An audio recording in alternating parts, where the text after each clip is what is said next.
Welcome to Brainish English Stories. Some questions are difficult to ask, so you ask a different question, or you drop a little hint and then a bigger hint. But sometimes people just don't want to hear. They have a carapace around them, like the hard shell of a sea turtle, and they are deaf to your words. The girl in this story has two men in her life, and a question she must ask. Anura Pereira is coming over tonight. Amma, my mother, says I ought to take him seriously. I told Vijay about it. So? Vijay said. He's coming to see me because he's interested in me and he has serious marriage intentions. He lives in Australia. Vijay smiled and said nothing. That's the way with Vijay. Do you know who Anura Pereira is? I asked him. He shook his head. No. Then he laughed. So he's looking for a Sri Lankan wife? Yes, I said. Anura Pereira earns dollars, has a Sydney house and a ticket to Australia. So what are you saying? Vijay laughed. You are going to marry this fool with a foreign job.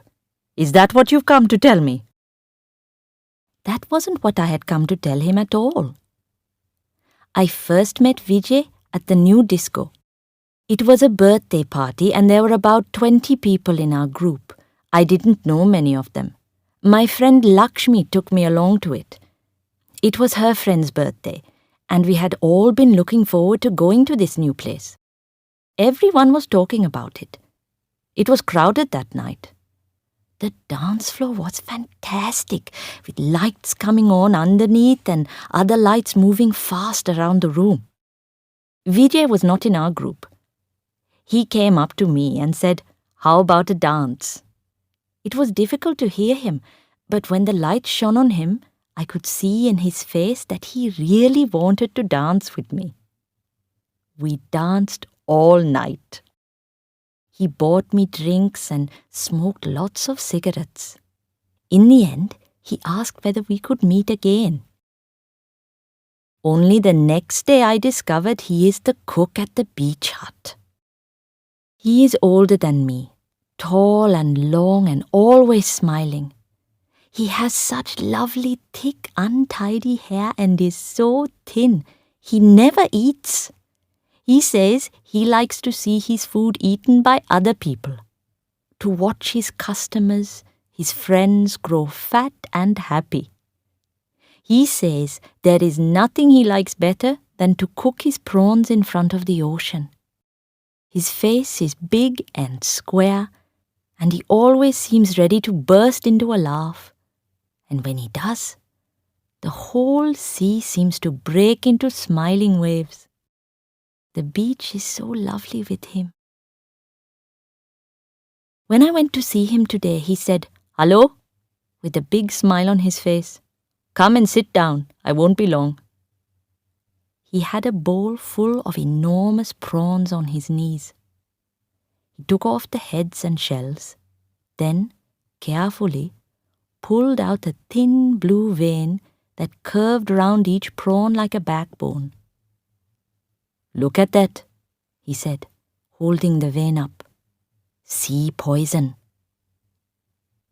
At first, I didn't even want to say a single word about Anura Pereira.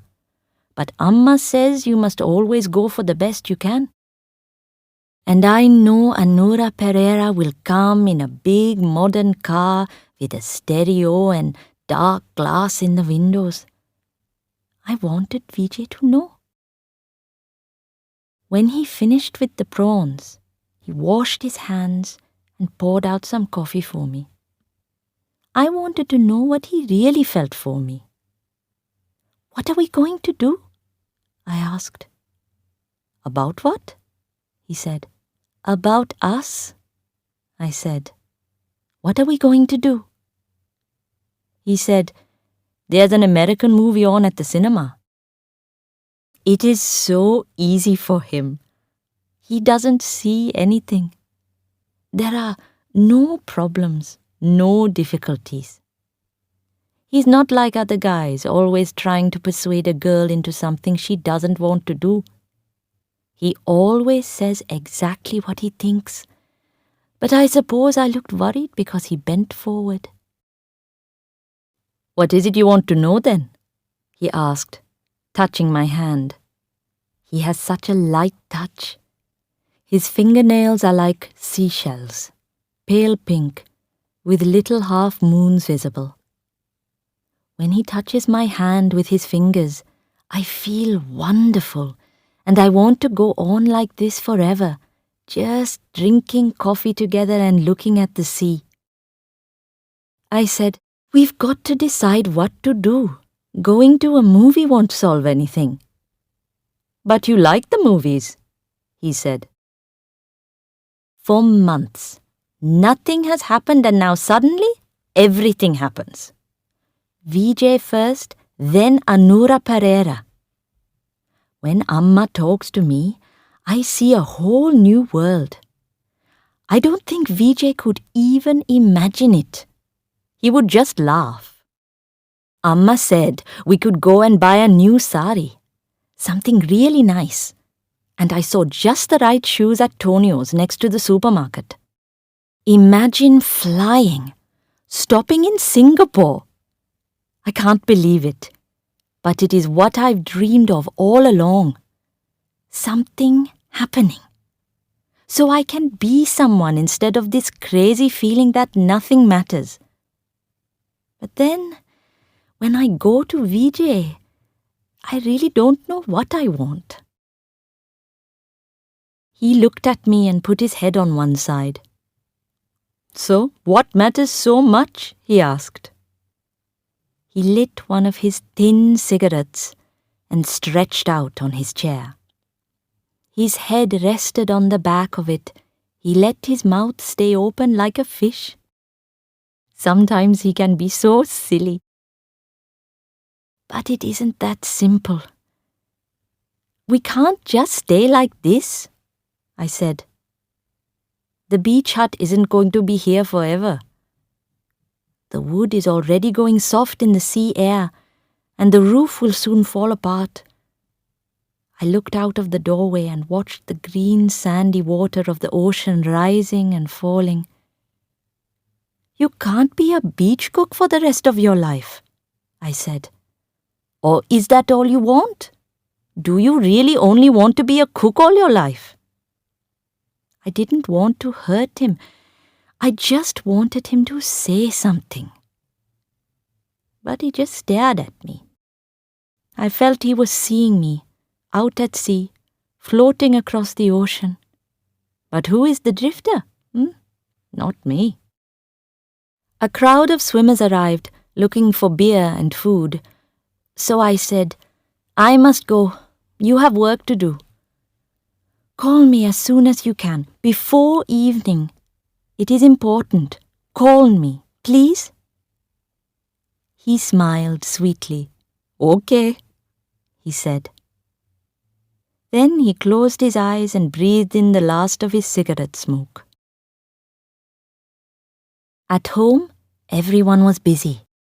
I went to my room and stayed out of the way. I wanted to be alone. Nobody seemed to miss me.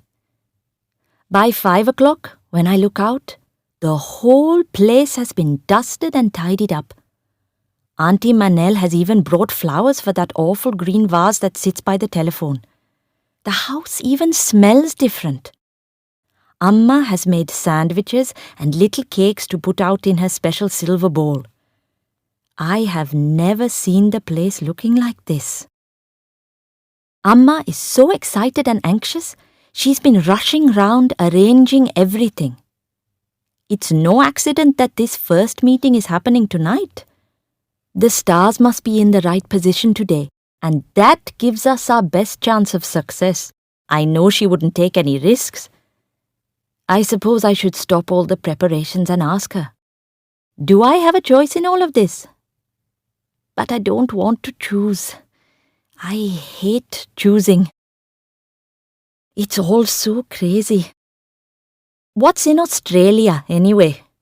Everyone wants to go there, especially when there's any trouble here. But what for? I like the beach here. I like our road, the purple bougainvillea flowers climbing over the wall, and that sandy path we take down to the sea. I like travelling by yellow three-wheelers.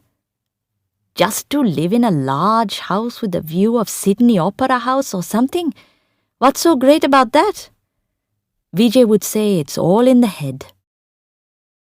I wish he would think of something. But Amma would die if she knew about him. She'd go crazy. A cook on the beach. What she wants to say is, "Good evening, Mr. Pereira. So pleased to meet you. Do come and take my daughter away. Change her world with your importance and your nice fat wallet. Give her a modern house, a big car, designer clothes, shoes she can afford to throw away after every party.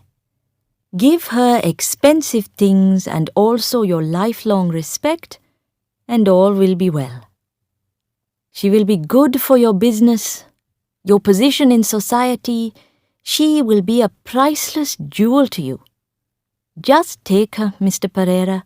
Please, take her to Australia away from here. And don't forget her mother." I waited and waited for Vijay to call. I didn't know what I wanted him to say, but I thought he would find something. He wouldn't let things slip if just a few words could solve the problem. Then, about an hour ago, the telephone rang. I let it ring for a bit. Amma was in the bathroom. Nobody else answers the telephone in our house. In the end, I picked it up. I was trembling so much that I almost couldn't speak.